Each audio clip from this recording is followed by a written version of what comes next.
I stood in the pouring rain on my own front porch, and my key wouldn't work in the lock. I tried again. The key slid in, but the mechanism wouldn't turn.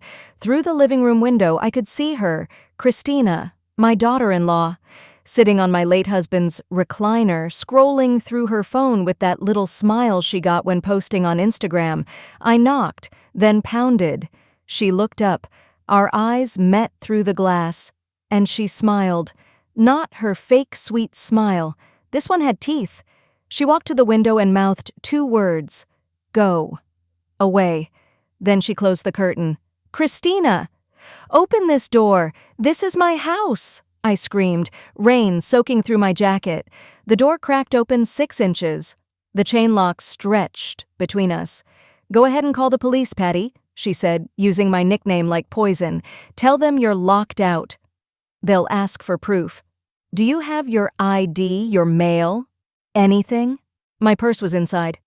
Everything was inside. You know I don't, I whispered. Then find somewhere else to sleep. Jason and I need privacy. We'll leave your stuff on the lawn tomorrow. After 10 a.m. Earlier than that, we're calling the cops for trespassing. The door shut.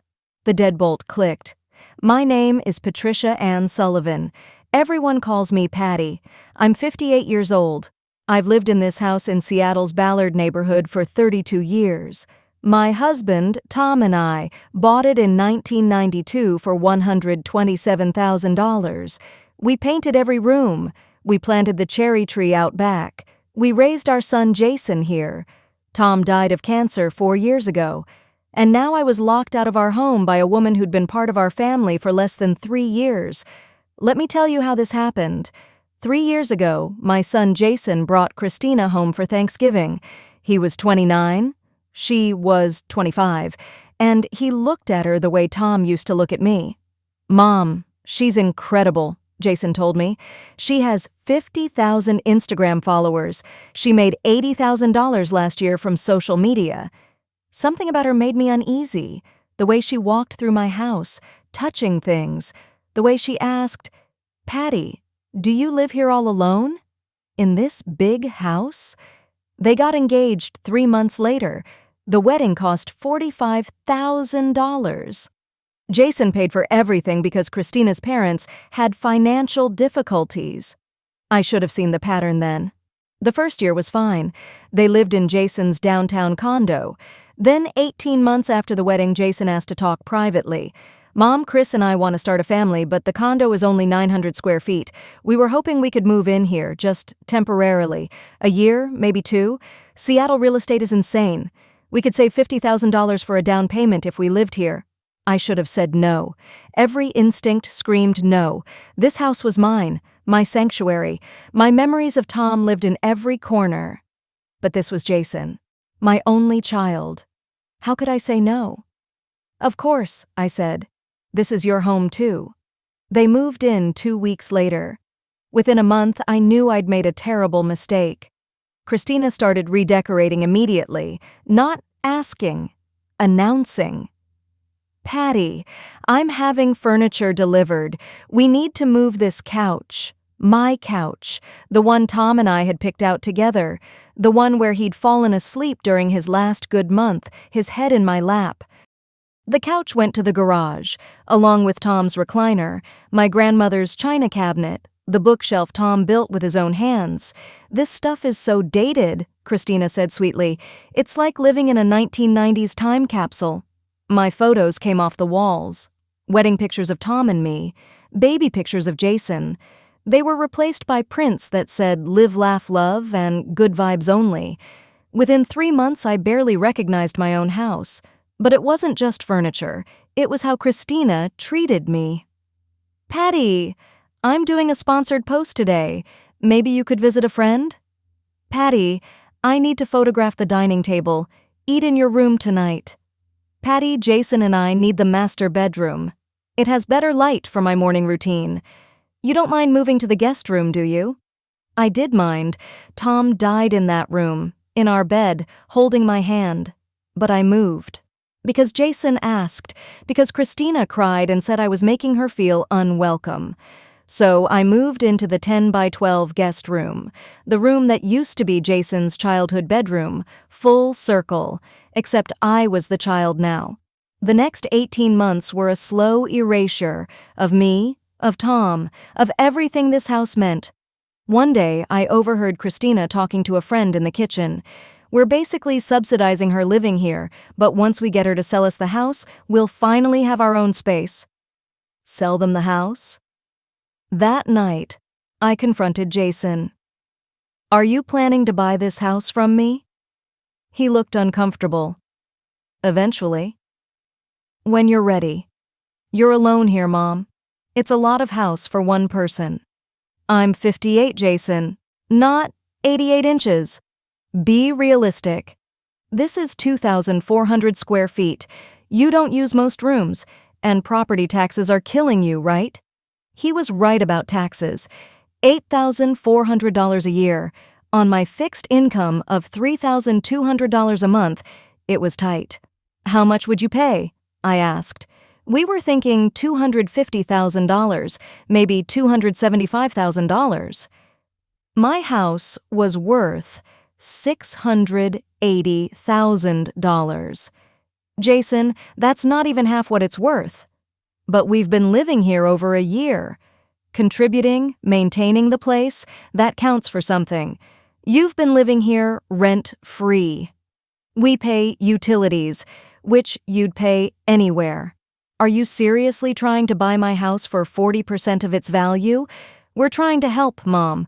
This house is too much for you. Admit it. You're struggling. There it was.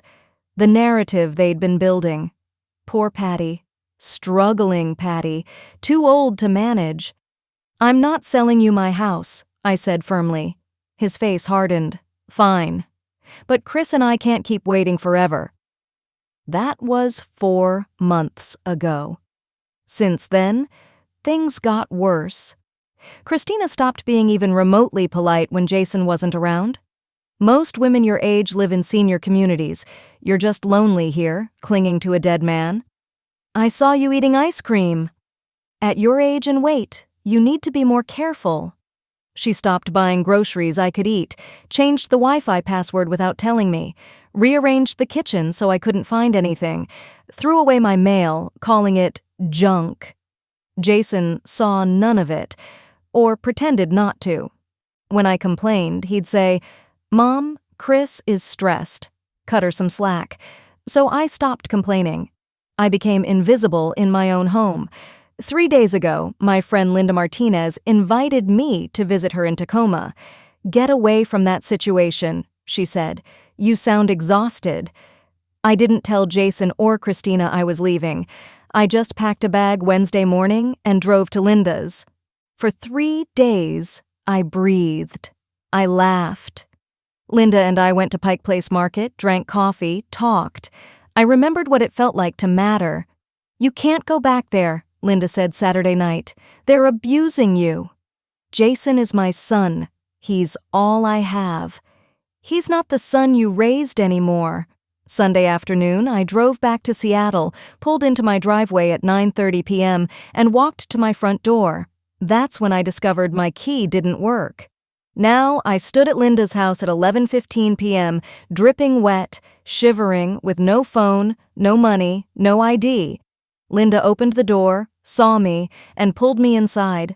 What happened? She changed the locks. Christina locked me out of my house. We're calling the police. The police came at 11:47 p.m. I explained everything, trying not to cry. Officer Reeves listened carefully. Ma'am, do you have proof you own the house? The deed is inside, in my filing cabinet. Any other documentation? Bank statements showing mortgage payments? I paid off the mortgage 12 years ago. And Christina put the utilities in her name last year. Of course she did. She'd been planning this. Without proof of ownership, we can't force entry. This is a civil matter. You'll need to go through the courts Monday. But it's my house. I believe you, he said gently. But legally, we need documentation. They left. Linda held me while I cried, ugly, choking sobs. What am I going to do? Monday morning, we find a lawyer.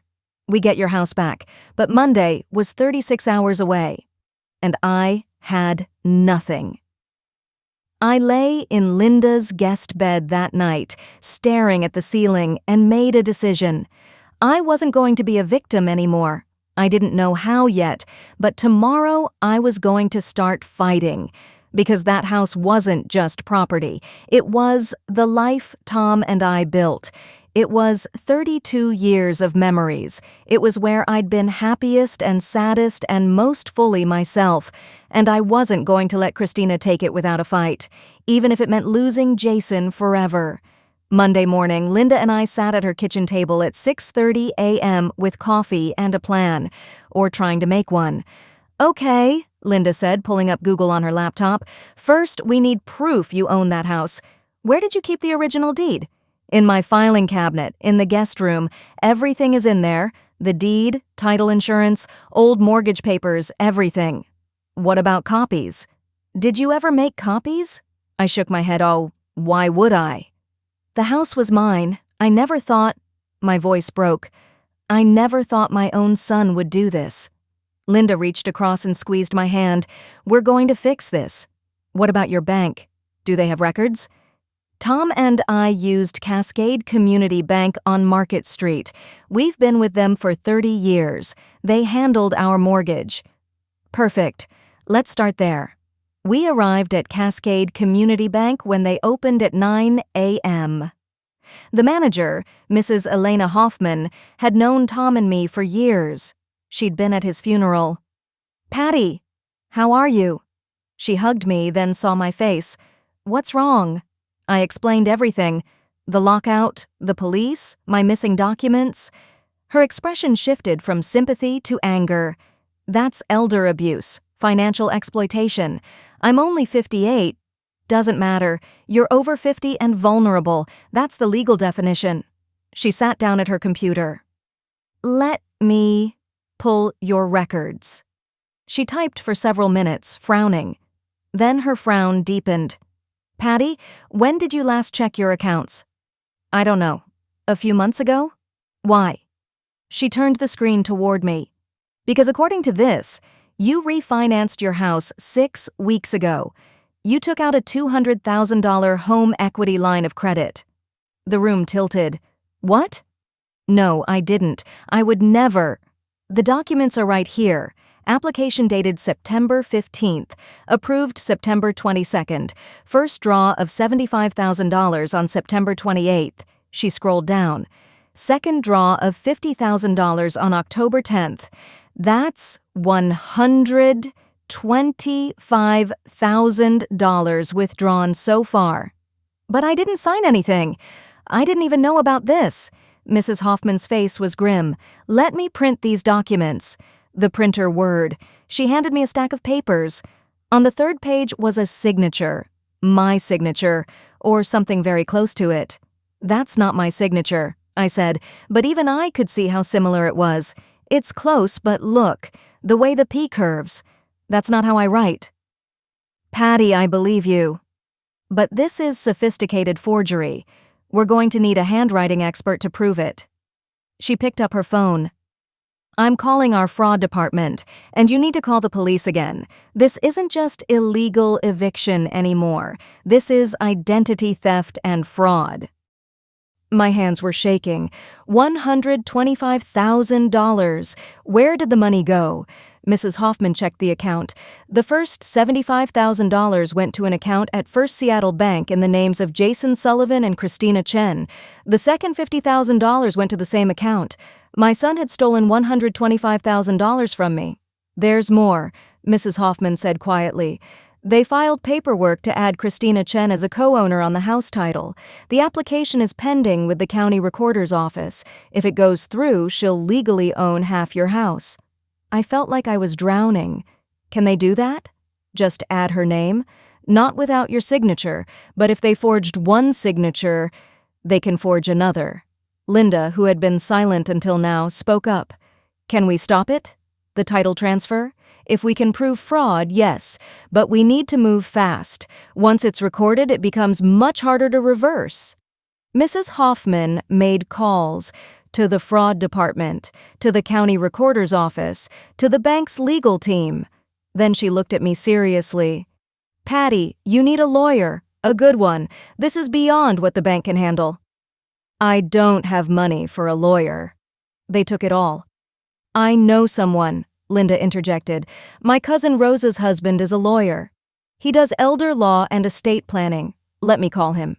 While Linda made the call, Mrs. Hoffman printed out everything: bank statements, the fraudulent loan documents, transfer records, transaction histories going back 3 years. "Take all of this," she said. "It's evidence. And Patty, I'm so sorry. Tom was a good man. He'd be heartbroken to see this happening to you." I couldn't speak. I just nodded. 2 hours later, Linda and I sat in the office of Richard Torres, attorney at law. His office was in a modest building in West Seattle, not fancy but professional. Richard was in his early 50s with kind eyes and a no-nonsense demeanor. He listened to my entire story without interrupting, reviewing the documents Mrs. Hoffman had given me. When I finished, he sat back and exhaled slowly. "Mrs. Sullivan, this is one of the worst cases of family financial abuse I've seen in 20 years of practice. Can you help me?" "Yes, but I need to be honest with you. This is going to be expensive, complicated, and emotionally brutal. Your son is going to fight this. His wife definitely will. Are you prepared for that?" I thought about Tom, about our house, about 32 years of memories being stolen by a woman who'd been in our lives for 3 years. "Yes," I said firmly. "I'm prepared." "Good. Here's what we're going to do. First, we file an emergency restraining order to stop any further financial transactions. Second, we file a police report for identity theft and fraud. Third, we go to court for an emergency hearing to get you back into your house. And fourth, we start the process of proving that loan and any other documents were forged." "How long will this take?" "The emergency hearing? We can get that scheduled by Wednesday or Thursday. The rest? Months, maybe a year." "What about money?" "I don't have. My retainer is $5,000. Normally, but I'm going to do something I rarely do." He pulled out a form. "I'm taking your case pro bono for the emergency work. Once we get you back in your house and access to your assets, we'll figure out payment for the rest. Deal?" Tears filled my eyes. "Why would you do that?" "Because my mother went through something similar. My brother and his wife tried to steal her house when she had early dementia. I was too young to help her then. She lost everything. So now, when I can help someone like you, I do it. Consider it paying forward." We spent the next 3 hours filling out paperwork, affidavits, police reports, emergency motions. My hand cramped from signing so many documents. At 4 p.m., Richard's paralegal walked everything over to the King County Courthouse to file. "We should hear about the emergency hearing by tomorrow," Richard said. "In the meantime, do not contact Jason or Christina. Do not go to the house. Do not engage. Let me handle everything, understand?" I nodded. As Linda and I drove back to her house, my phone, borrowed from Linda, rang. Unknown number. "Don't answer it," Linda said. But I did. Somehow, I knew who it was. "Mom?" Jason's voice. He sounded strained. "Mom, we need to talk." "You stole from me," I said quietly. "You forged my signature. You took $125,000. Silence. Then, "I don't know what you're talking about. You're confused. This is exactly why Chris and I are worried about you." "I'm not confused, Jason. I went to the bank. I saw the documents. I know what you did." "Mom, listen to me. Come home. Let's talk about this like adults. You're making this much bigger than it needs to be. You locked me out of my own house. That was a misunderstanding. A mistake. Come home. We'll figure this out. I have a lawyer now, Jason. Anything you want to say to me? Say it to him." I hung up. My hands were shaking, but not from fear, from anger. Linda pulled over into a parking lot and looked at me. "You okay?" "No, but I will be." That night, I couldn't sleep. I kept thinking about the $125,000. What had they used it for? Christina's designer clothes? Vacations? Paying off their condo? My phone buzzed at 2 a.m., a text from an unknown number. "This is Christina." "You're making a huge mistake. Jason is your only family. Push this and you'll lose him forever. Is that really what you want?" "Think carefully, Patty, because there's no going back from this. I read it 3 times. Then I took a screenshot and forwarded it to Richard Torres. His response came 5 minutes later. "Perfect. That's witness intimidation. Save everything she sends." I typed one message back to Christina. "I already lost my son. You took him from me 3 years ago. Now I'm taking back what's mine." I hit send and blocked the number. Wednesday afternoon, Richard called. "We got the hearing. Friday at 9 a.m., Judge Christina Park. She's tough but fair. Be ready." What do I need to do? Tell the truth. Show emotion, but stay calm.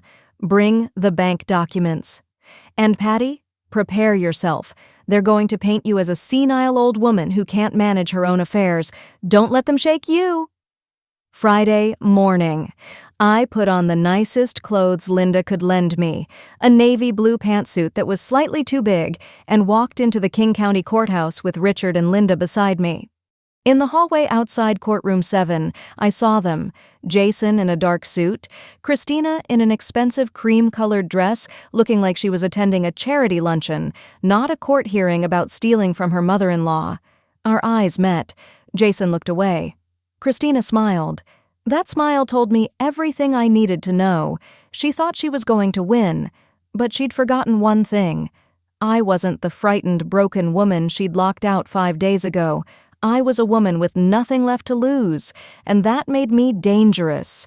Judge Christina Park was a woman in her early 60s with steel-gray hair and eyes that missed nothing.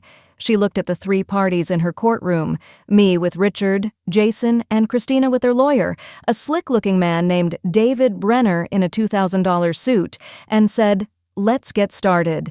Richard went first.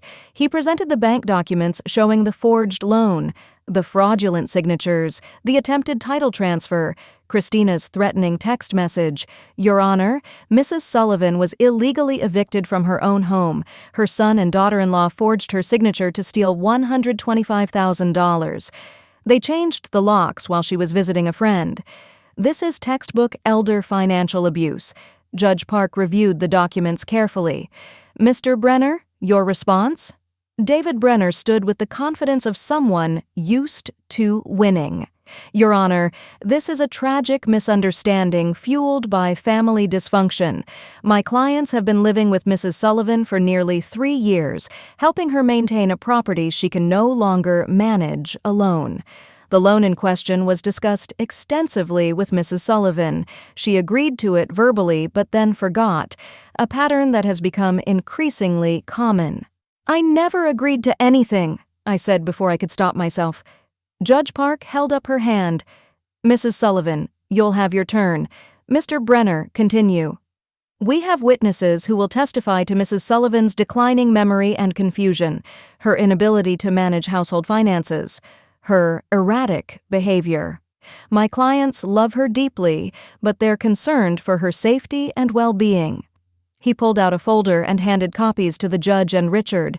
"These are medical records showing Mrs. Sullivan missed 3 doctor's appointments this year, utility bills that went unpaid until my clients intervened, a statement from a neighbor who witnessed her leaving her stove on unattended." My stomach dropped. Those appointments, I'd forgotten them because Christina had stopped putting them on the kitchen calendar. The utility bills went unpaid because Christina had taken over paying them and then claimed I'd forgotten. And the stove incident happened once. One time when I was distracted after getting off the phone with Jason. "Your Honor," Richard interjected, "these so-called evidence pieces are taken completely out of context." "I'll determine that, Mr. Torres," Judge Park said, still reading. She looked up at me. "Mrs. Sullivan, have you been evaluated by a physician recently?" Not since my annual checkup in March. I'm healthy. No cognitive testing? No, Your Honor, I don't need. Given the allegations, I'm ordering a competency evaluation, court-appointed psychiatrist. Until that evaluation is complete and I can review all evidence thoroughly, I'm issuing a temporary order. My heart sank. Mrs. Sullivan, you may retrieve personal belongings from the residence, clothes, medications, personal items only, under sheriff's supervision. The property will remain in status quo pending the competency evaluation and full hearing. That hearing is scheduled for 3 weeks from today. Your Honor, Richard stood, my client has been illegally evicted. She has nowhere to live. This is her house. And that will be determined at the full hearing, Mr. Torres. Until then, this is my ruling. Mrs. Sullivan, where are you currently staying? With a friend, I said quietly, feeling the world crumbling around me. That arrangement will continue. This hearing is adjourned. The gavel struck like a nail in my coffin. Outside the courtroom, Christina walked past me with a smile. See you in 3 weeks, Patty. Hope you're comfortable at your friend's house. Jason wouldn't look at me. He followed Christina down the hallway like a trained dog. I can't believe this, I said to Richard once they were gone. She's going to make me prove I'm not senile. I'm 58. I know. Brenner played it smart. He knew Judge Park would err on the side of caution. Richard ran his hand through his hair, frustrated. But we're not done. The competency evaluation will prove you're fine, and we'll have time to get a handwriting expert to build our case properly. 3 weeks. They get to live in my house for 3 more weeks. I know it's not fair. But Patty, we will win this. Trust me. What if we don't? What if the evaluation says something's wrong with me? Then we'll fight that too. But it won't. You're sharp as a tack, and any competent psychiatrist will see that. Linda drove me back to her house in silence. When we got inside, I went straight to the guest room and cried. Really cried. Ugly, desperate sobs that came from someplace deep and broken. I'd been so sure the judge would see the truth, so certain that justice would prevail immediately. But instead, I'd been painted as a confused old woman who couldn't manage her own life. That evening, Richard called with worse news. Patty, I need to tell you something. The court-appointed psychiatrist is Dr. Raymond Walsh. I've dealt with him before. He tends to side with families. He believes adult children usually have their elderly parents' best interests at heart. I'm not elderly. I know, but to him, anyone over 50 is elderly, and he's written opinions before stating that mild cognitive decline is normal and that family oversight is appropriate. So I'm screwed. Not necessarily. But you need to be very careful in that evaluation. Answer every question clearly. Don't get emotional. Don't ramble. Show him you're completely competent. When is it? Monday, 2 p.m. at his office in Bellevue. 4 days away. 4 days to prepare to prove I wasn't losing my mind. Saturday morning, Linda's doorbell rang at 8 a.m. Through the window, I saw a sheriff's deputy and my heart stopped. Christina. What's going on? Linda asked, opening the door. The deputy looked uncomfortable. Ma'am, we're here to escort Mrs. Sullivan to retrieve her belongings from 4782 Ballard Avenue per court order. Now? I asked. It's Saturday morning. Mrs. Chen requested we do it immediately.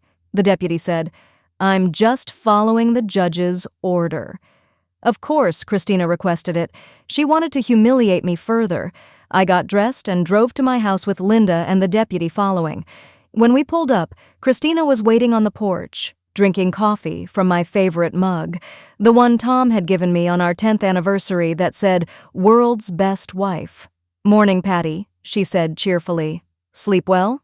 I ignored her and walked inside. My house looked different. They'd rearranged furniture again, painted the hallway, put up new photos of Christina and Jason at various locations, Disneyland, Hawaii, New York, all places they'd visited using the money they stole from me, probably. I went to the guest room, my room now, and found 3 garbage bags of my clothes dumped on the bed. We took the liberty of packing for you, Christina said from the doorway. The deputy said personal items only, so we decided what was personal. I opened the first bag. My clothes were there, but wrinkled, stained, some ripped, deliberately ruined. You destroyed my clothes. Oh, were they damaged? Must have happened in the packing.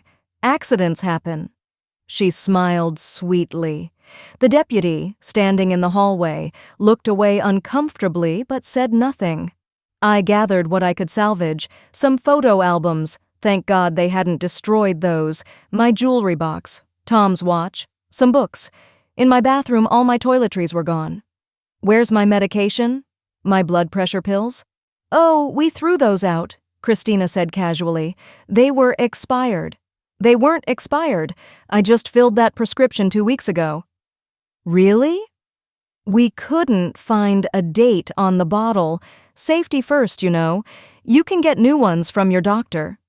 She was lying. I knew it. She knew it. But with the deputy there, what could I do? I loaded everything into Linda's car. As we were leaving, Christina called out, "See you at the evaluation Monday, Patty. Jason and I are coming as witnesses. We have so much to tell the doctor about your behavior." The threat was clear. They were going to the evaluation to paint me as incompetent. Sunday night, I couldn't sleep. I kept playing the court hearing over and over in my mind. The look on Judge Park's face when Brenner presented his evidence, the way Jason wouldn't meet my eyes, Christina's triumphant smile. At 2 a.m., I got up and made tea in Linda's kitchen. She found me there at 3 a.m. staring into my cup. "Can't sleep," she asked gently. "What if I lose, Linda? What if that doctor believes them? What if I lose my house, my memories of Tom, everything?" "You won't. You don't know that. I know you. You're the strongest person I've ever met. You raised a son alone after Tom died. You worked 2 jobs to put Jason through college. You survived cancer twice. You survived losing Tom. You'll survive this too. But what if being strong isn't enough?" Linda took my hand. "Then we'll figure out plan B. But Patty, don't give up before you've even fought. That's what they want. They want you to break." She was right. That's exactly what Christina wanted. To break me. To make me give up. I thought about Tom, about what he would say if he were here. "Fight," he'd say. "Fight for what's ours. Don't let them win." Monday came too fast. Richard met me outside Dr. Walsh's office at 1:45 p.m. "Remember," he said, "stay calm, answer clearly, don't get emotional. If they ask about Jason or Christina, stick to facts. Don't call them names or get angry." What if he's already decided I'm incompetent? Then we'll fight that decision. But don't assume the worst. Go in there and show him who you really are. I walked into Dr. Walsh's office at 2 p.m. exactly. He was a man in his 70s with white hair and wire-rimmed glasses. He smiled warmly. "Mrs. Sullivan, please sit. I'm Dr. Walsh. I'm here to do a cognitive evaluation as ordered by Judge Park. This isn't adversarial. I just want to understand your situation. Understand?" "Yes." "Good. Let's begin." For the next 90 minutes, he asked questions. What day was it? Who was the president? Count backwards from 100 by sevens. Remember these 3 words and repeat them back in 5 minutes. Draw a clock showing 10:15. I answered everything correctly. Perfectly. Then came the personal questions. "Tell me about your relationship with your son." I took a breath. "It's complicated right now. He married someone who..." I caught myself. Facts, not emotions. "He married Christina 3 years ago. They moved in with me 18 months ago. Recently, there have been disagreements about my house." "What kind of disagreements?" "They want to buy it for significantly less than it's worth. When I refused, things got difficult." "Difficult how?" "They changed the locks while I was visiting a friend. They took out a loan in my name without my knowledge." Dr. Walsh wrote notes. "Your son says you've become forgetful, that you've missed appointments, forgotten to pay bills." I missed 3 doctor's appointments because I wasn't reminded. The bills were paid, just not by me. My daughter-in-law took over paying them. Why would she do that if you were capable? Because she was taking control. Systematically, it's called financial abuse. More notes. You seem angry, Mrs. Sullivan. I'm not angry. I'm stating facts. Wouldn't you be upset if someone stole your house? Let's talk about your late husband, Tom. He died 4 years ago. The shift in topic caught me off guard. Yes, pancreatic cancer. That must have been very difficult. Have you grieved properly? What does that mean? Some people struggle to move on after loss. They cling to the past, the house, memories. It can cloud judgment. I saw where this was going. I loved my husband. I miss him, but I'm not clinging to anything. That house is mine. It's not about grief. It's about property rights. Of course. Just a few more questions. The evaluation ended at 3:45 p.m. Dr. Walsh shook my hand and said he'd have his report to the judge by Thursday. Richard was waiting outside. How did it go? I don't know. He made it sound like missing Tom means I can't think straight. That's his angle. Grief-impaired judgment, but you answered the cognitive tests perfectly, right? Yes. Then we wait. Thursday morning, Richard called. His voice was tight. Patty, we have a problem. My stomach dropped. What? Dr. Walsh's report. He's recommending a temporary guardianship. He says while you're cognitively intact, you're emotionally compromised by grief and isolation. He believes Jason and Christina have your best interests at heart and should have oversight of your finances until you've had grief counseling. The room spun. No, he can't. Judge Park will rule Monday. We have 3 days to respond. I'm filing a motion to dismiss, getting our own psychiatric expert. But Patty, I need you to prepare for the possibility that we might lose the house, at least temporarily. I hung up and sat down on Linda's couch. I'd done everything right, stayed calm, answered correctly, and still, they were going to win. Christina was going to take my house, and there was nothing I could do to stop her. Friday morning, I woke up at Linda's house feeling hollow. In 3 days, Judge Park would decide my fate, and according to Dr. Walsh's report, I was emotionally compromised and needed my son to manage my life. My son, who had stolen $125,000 from me. I was making coffee when Linda came into the kitchen with her laptop and a strange expression on her face. Patty, I need to show you something. Last night, I couldn't sleep, so I started going through Christina's Instagram.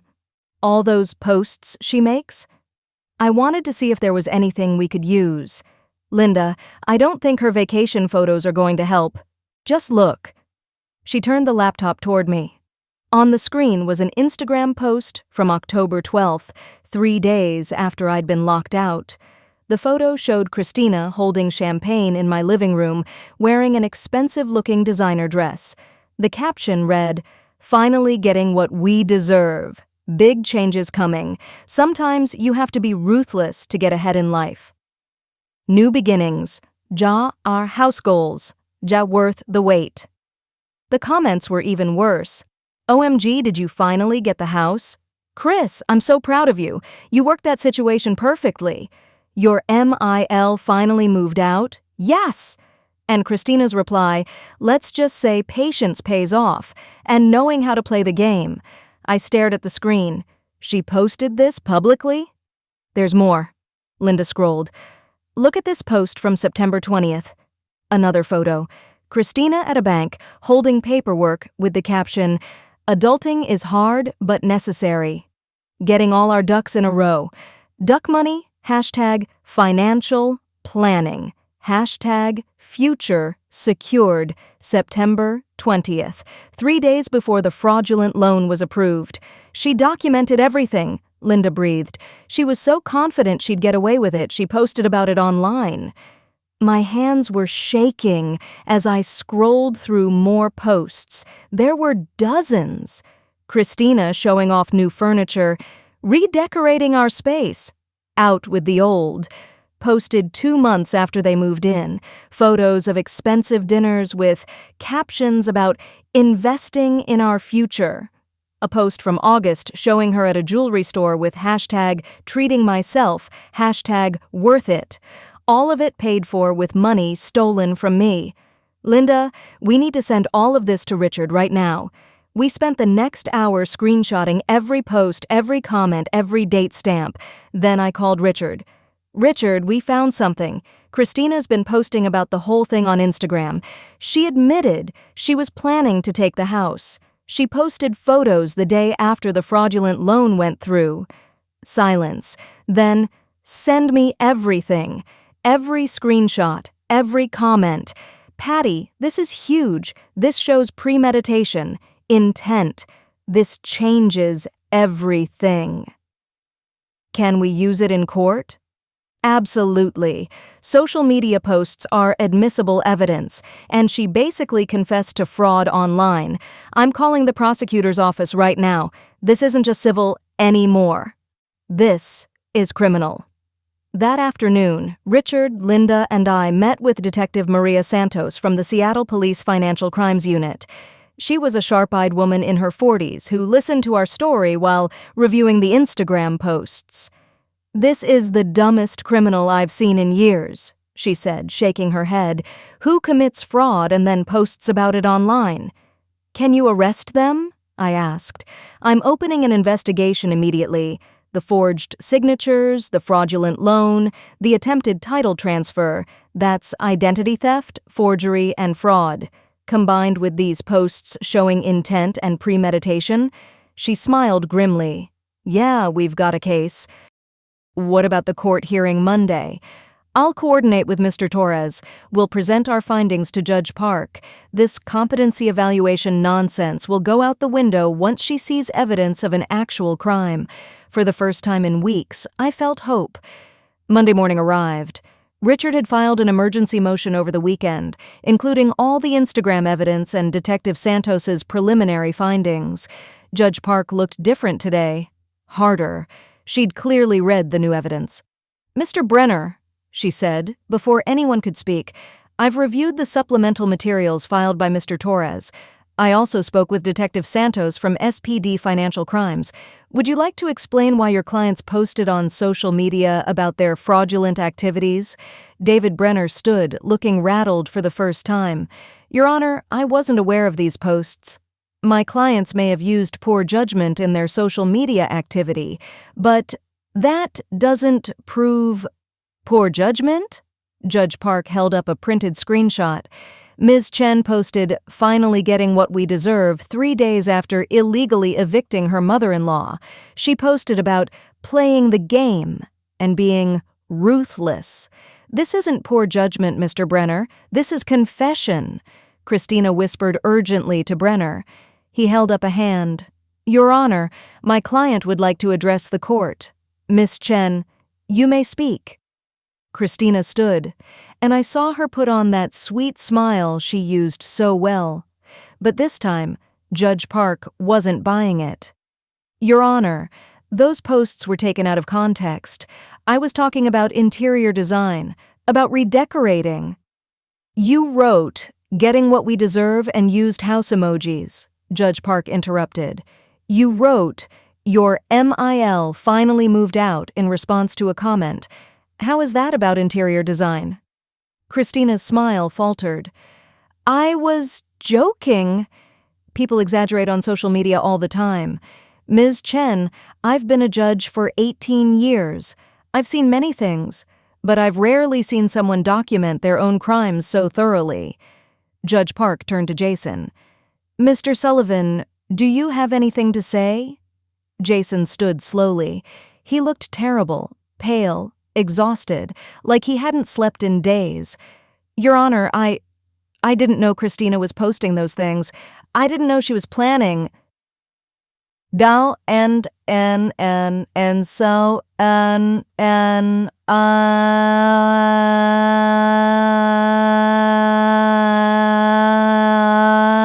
joke, I made a mistake, a huge mistake. I let my wife convince me that my mother couldn't manage on her own, that we were helping her, but I see now what really happened. And the forged signatures? Judge Park asked coldly. The $125,000 loan? Did you know about that? Jason's shoulders slumped. Yes, I knew. Christina said Mom had verbally agreed but forgot. I wanted to believe her. I needed to believe her because if I didn't, he looked at me for the first time. Then I'd have to admit I was stealing from my own mother. The courtroom was silent. Christina grabbed Jason's arm, hissing something at him, but he shook her off. I'm sorry, Mom, he said, tears streaming down his face. I'm so sorry. I was weak. I was greedy. I let Christina manipulate me, but that's not an excuse. I knew what we were doing was wrong, and I did it anyway. Judge Park let the silence stretch for a moment. Then she spoke. Here's my ruling. The competency evaluation is dismissed. Mrs. Patricia Sullivan is clearly of sound mind. The temporary guardianship recommendation is rejected. Mrs. Sullivan is hereby granted immediate possession of her property at 4782 Ballard Avenue. Mr. Sullivan and Ms. Chen, you have 48 hours to vacate the premises and return all keys. Your Honor, Brenner tried to interrupt. I'm not finished. The fraudulent loan documents are null and void. The bank will be ordered to reverse all transactions and restore Mrs. Sullivan's accounts. Mr. Sullivan and Ms. Chen are jointly and severally liable for the $125,000 plus interest and legal fees. Christina's face went white. Furthermore, I'm referring this matter to the prosecutor's office for criminal charges, identity theft, forgery, fraud, and elder abuse. Bailiff, please coordinate with Detective Santos. Your Honor, please... Christina started. Ms. Chen, I suggest you stop talking and hire a criminal defense attorney. You're going to need one. Judge Park looked at me. Mrs. Sullivan, I apologize on behalf of this court. You should never have been put through this ordeal. Your home is yours. No one can take it from you. The gavel struck. I sat there, unable to move. It was over. I'd won. Richard squeezed my shoulder. Congratulations, Patty. But I wasn't looking at him, I was looking at Jason, who stood at the defendant's table with his head in his hands, crying. 2 days later, Linda and I went back to my house. The locks had been changed again, this time by a locksmith Richard had hired. When I walked through the front door, I expected to feel triumphant, victorious. Instead, I felt empty. The house was a mess. Christina had left garbage everywhere, broken dishes, stained carpets, holes in the walls where she'd ripped down pictures. She'd destroyed what she couldn't have, but she'd also left something behind. On the kitchen counter was a note in Jason's handwriting. Mom, I don't expect you to forgive me. I don't deserve forgiveness. I just want you to know that I see now what I did, what we did. Christina is already talking to lawyers trying to blame everything on me. She's saying I forged the documents, that she didn't know. That's probably what she'll say in court. I could fight it. I could tell the truth, that it was her idea, her plan, that she manipulated me. But what's the point? I went along with it. I stole from you. I let her abuse you in your own home. I changed those locks and left you in the rain. I destroyed our relationship for money and a woman who never really loved me. She loved what she thought she could get. I'm pleading guilty to whatever they charge me with. I'm not going to drag this out or make you testify against me, and I'm going to spend however long it takes working to pay you back. Every penny. Not because I think it'll make things right, nothing can do that, but because it's the only thing I can do. I love you, Mom. I'm sorry I forgot how to show it. Jason. I read the note 3 times, tears streaming down my face. Linda found me sitting on the kitchen floor, holding the paper. Is that from Jason? I nodded, unable to speak. What does it say? That he's sorry. That he's pleading guilty. That he's going to pay me back. Linda sat down beside me. How do you feel? I don't know. I won. I got my house back. Justice is being served. So why do I feel like I lost everything? Because you did lose something. You lost the son you knew. The relationship you had. That's gone, and no court ruling can bring it back. She was right. I'd won the war, but lost my family in the process. 3 months later, I was sitting in my living room, my restored, repainted, reclaimed living room, when the doorbell rang. It was Jason. He looked different, thinner, older. He wore a cheap jacket and had dark circles under his eyes. "Mom, can we talk? Just for a minute. If you want me to leave, I'll go. I promise." I should have slammed the door. After everything he'd done, he didn't deserve even a minute of my time. But he was still my son. "Come in." We sat in the living room. Not close. He took the chair by the window. I sat on the couch. My couch, the one I'd rescued from the garage and had reupholstered. "I'm living in a studio apartment in Renton," he said. "I took a second job doing data entry at night. Every penny I make beyond basic living expenses goes into a payment plan with your lawyer. It'll take me 7 years to pay you back, but I'm going to do it." "What about Christina?" "She's awaiting trial. Her lawyer got her out on bail. She's claiming I coerced her, that she was afraid of me, that I threatened her if she didn't go along with the plan." He laughed bitterly. "It's all lies, but her family hired an expensive defense team. She'll probably get off with probation." "And you?" "I pleaded guilty to forgery and fraud. I'm sentenced to 18 months, but the judge is allowing work release since I'm paying restitution. I'll serve it on weekends at county jail while working during the week." We sat in silence for a moment. "Why are you here, Jason?" "Because I wanted you to know that I'm not asking for forgiveness. I know I don't deserve it. Maybe I never will. But I wanted you to see that I'm not making excuses. I'm not blaming Christina or depression or stress. I made choices, terrible choices, and I'm owning them. You destroyed our relationship for money. I know. You let a woman you'd known for 3 years turn you against me. I know. You stole from me. You humiliated me. You left me in the rain with nowhere to go. I know, Mom. I know all of it, and I have to live with it forever." I looked at him, really looked at him, and saw something I hadn't seen in years. Genuine remorse, not manipulation, not performance, real pain. "I can't forgive you," I said quietly. "Not yet. Maybe not ever, but I hope someday you can forgive yourself." He nodded, tears in his eyes. "I hope so too." He stood to leave, then paused at the door. "The cherry tree in the backyard. The one Dad and you planted when I was born? It's blooming again. I saw it when I was packing. I thought you'd want to know." After he left, I went to the backyard, and there it was, Tom's and my cherry tree, full of white blossoms. After 4 years of barely flowering, it was covered in blooms. I sat on the grass beneath it and thought about everything. About Tom. About the son I'd raised and the man he'd become. About Christina and her lies. About the house I'd fought so hard to keep. And I realized something. This house wasn't just mine because I'd won it in court. It was mine because I'd refused to let go. Because I'd fought when it would have been easier to surrender, because I'd valued myself enough to demand justice. My name is Patricia Ann Sullivan. I'm 58 years old. I own my home free and clear. I survived my son's betrayal. I defeated a woman who tried to steal my life, and while I may have lost my relationship with Jason, maybe forever, I found something more important. I found myself again. Christina forgot one thing when she locked me out of my house.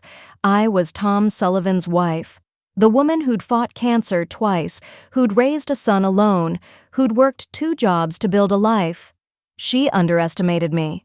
She thought I was weak, broken, easy to defeat. She was wrong. And now, sitting under my cherry tree in my backyard at my house, I finally felt something I hadn't felt in 3 years. I felt free. Did you like my story? And which city are you listening from? Let's meet in the comments.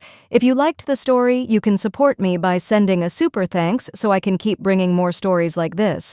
Thank you so much for your sweet support. I'm looking forward to your comments on the story. On the screen, you can see 2 new life stories that I highly recommend.